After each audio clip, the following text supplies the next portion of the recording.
What's going on, guys? I'm Andrew, and this is Movie Source. Today we're going to be going over our non-spoiler review and some spoiler talk for Ghostbusters Afterlife. Now, if you haven't seen our review for Ghostbusters 1 and 2, the original films, down below in the description we also did some Easter eggs videos for those first two films as well. Check those out if you've not already.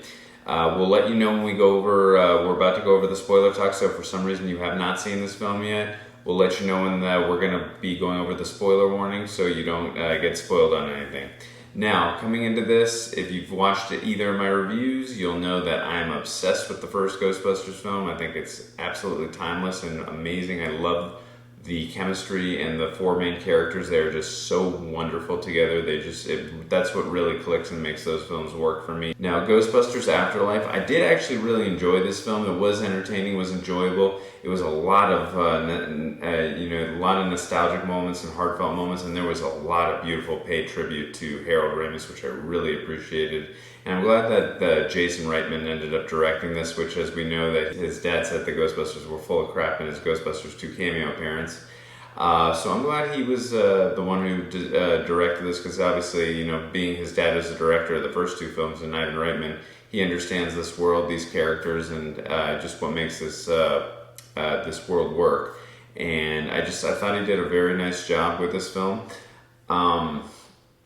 Having said that, my biggest issues with this film were there were times where the pacing was really frenetic and really well, and it was just like zooming through in a good way. And then there were other times where I don't mind when stuff gets a little bit, where stuff slows down a little bit. But when it slows down, even if it's for character development, that's fine. But if it slows down and I'm bored, that's where there's an issue. And for me, there were a few too many times where the pacing slowed down a little too much for me, and I was a little bit bored. Another issue that this film suffered from, it was, at least for me, I'm not saying for any other people, but again, this is all just my opinion, I just thought this film was very predictable. There was about 3 or 4 instances where I said, this is going to happen, that's going to happen, this is going to happen, that's going to happen. I was dead on the mark. And I'm not saying that takes away my enjoyment, but and I'm not saying that even that the first two Ghostbusters films had like twists and turns where I did not see that coming. Of course not.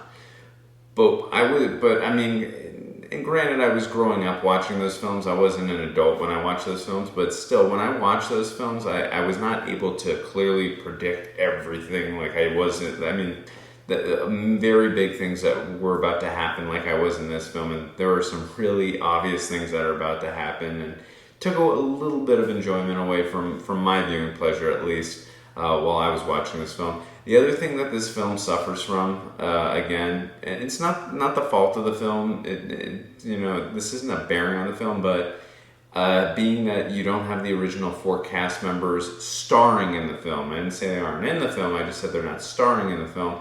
Being that they're not starring in the film and driving the story, it definitely takes away, for me at least, some pleasurable enjoyment of what made the first two films so special was those 4 main characters, specifically Bill Murray. But I love all 4 characters. They all bring something really unique to the table in terms of just the way they interact with each other, their chemistry, the way they work together to bust Ghost, if you will. And I thought that was really severely missing in this film. Having said that, I really did actually like the characters that we got in this film. We're going to kind of go into spoiler talk right now. I really liked Phoebe a lot. She was really smart, witty, charming, and and I love how intelligent she was. And really, she really did remind me of Egon Spengler in a way. You can really tell that she really takes off after Egon, and I really did dig that character. And she's probably my favorite character in the film, actually. I loved how her banter, especially with podcasts, they had some really good interactions together, and also with Gary as well.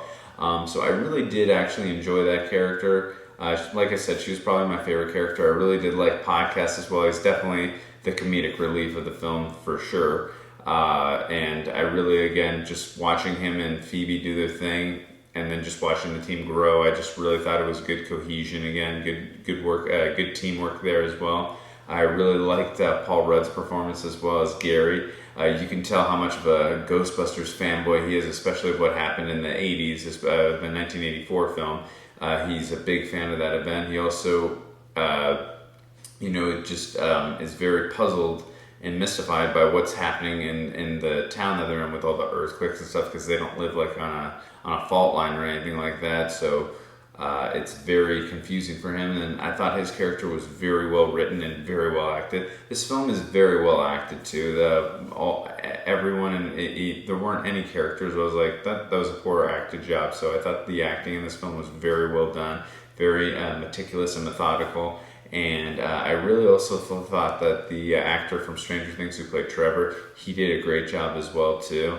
Also, it's very funny, which we're going to go over in our Easter eggs video, because we all know in Stranger Things he dresses like a Ghostbuster. So interesting that he becomes one as well in this film. But I did like his character. His motivations are, pretty standard for a 15, 16-year-old. He wants to go into a new town, doesn't really know anyone, wants the girl, wants to impress the girl. So very, very unique and common thing. But again, I like the depth that he's played with by that actor. Just does a great job, and I just found myself again very invested in that character. And I really liked the chemistry he had with Lucky. She did a great job as well. One other thing I will say that I didn't mention in my complaints, when they all become Ghostbusters, which I'm having a trouble time saying it was well earned. I mean, for Phoebe and possibly podcast, I would say it's well earned, and I guess you can make an argument that possibly with Trevor, but with Lucky, and I get that she went into the mine with them, but when they just put on the uniforms, I'm like, this just felt so forced with how they just became Ghostbusters.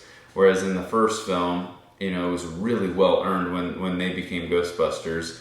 And obviously, they've each of those characters have PhDs, not counting Winston Zeddemore, although I think he became they said he was a doctor in this film. I really like that they, again, how well earned it was in the first film. Whereas here, again, I still like these characters. It just felt very forced, and I love how they fit right into their Ghostbusters uniforms. Like Egon knew the size of that 4 kids were going to take over. That's a nitpick, but it's just I found that funny in the theater. I was like, wait, how did they fit into that? Whatever. Yeah, look, I really did enjoy this film. I think if you're a hardcore Ghostbuster fan, you're going to really enjoy this film. There's a lot of nostalgic and heartfelt moments, and as I said, this film paid such beautiful and really nice tribute to Harold Ramis, God rest his soul, and to the character of Egon Spengler. And there was just a nice moment when the character is fading after helping the Ghostbusters destroy or capture, I guess if you will, Gozer, played by Olivia Wilde in this. There was just that beautiful moment where after he gets that closure with his family, he just goes up into thin air, and it says for Harold. I kind of had a tear in my eye there. I did also like the message in this film about family, and just like sometimes we have to sacrifice things we don't want to do for the greater good, and just how important family is. And I really did appreciate that message in this film. I thought it was like really well executed and done by Jason Reitman and the writer, his partner Gil, whoever wrote the film with him. I thought that was very well done. I did really like the moment where all the Ghostbusters came back and talking about predictability and all that.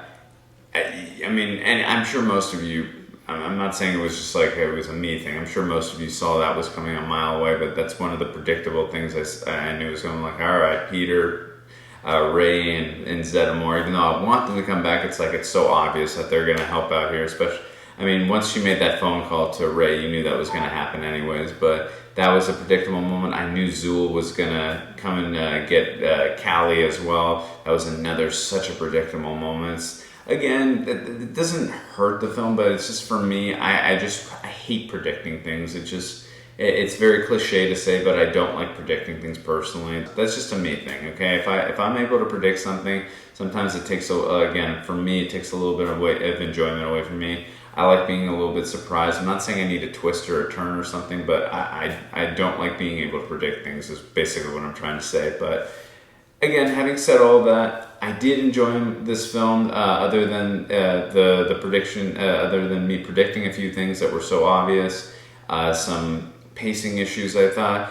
One other thing I did want to mention before I before I finish with this review rather, I thought this film, again, like the first 2 films, especially the first film, did such an amazing job of blending comedy and horror. And this was probably, I didn't see the first 2 films in theaters. I was born in 1988, so having said that, I've seen Ghostbusters 1 and 2 probably 50 times each. That's not even, I'm not actually exaggerating. I probably have seen each of those films around that many times. While there are some horrifying images and some scenes where growing up you can be a tiny bit frightened, those aren't really too much horror films, but they do a good job of blending horror and comedy. I felt that this film, there were some actually moments where you get some good jump scares without it being obnoxious, and I really did appreciate that in this film. It really did a good job of balancing that blend of comedy and horror, which I did like in this film. So again, I enjoyed this film. Jason Reitman did a heck of a job directing and taking over duties from his father, Ivan Reitman. I liked the main core of the cast. I thought it was a little bit forced with how they became Ghostbusters, but I still enjoyed the film. I thought, again, beautiful tribute paid to Harold Ramis. It was nice seeing the original cast back.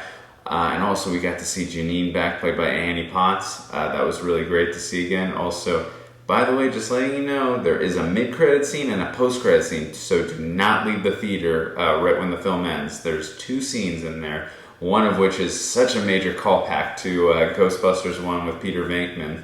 So definitely stay for that scene. I won't spoil more. I won't say any more than that, but definitely stay for that scene. Other than that, yeah, like I said, it's entertaining, it's enjoyable. If you're a diehard, hardcore Ghostbusters fan, I think you're really going to like this film. For people who are not, it's going to be hit or miss, but I definitely say go out and check it out and see for yourself. And yeah, let us know in the comments section, if you have seen this film, what did you think of it? We'd love to hear your comments. And also, we will be doing an Easter egg references and trivia video. It might be on the next day or so. I'm going to have to go through, probably going to have to see the film one more time just so I can make sure I get everything. But there was a lot of callbacks in this, so I'm sure there's going to be plenty of material for me to find. Also, if you don't want to miss that video or any of the other upcoming videos we are going to be doing, hit the subscribe button, click the bell so you're notified right away when we do that. And until then, we will see you guys next time.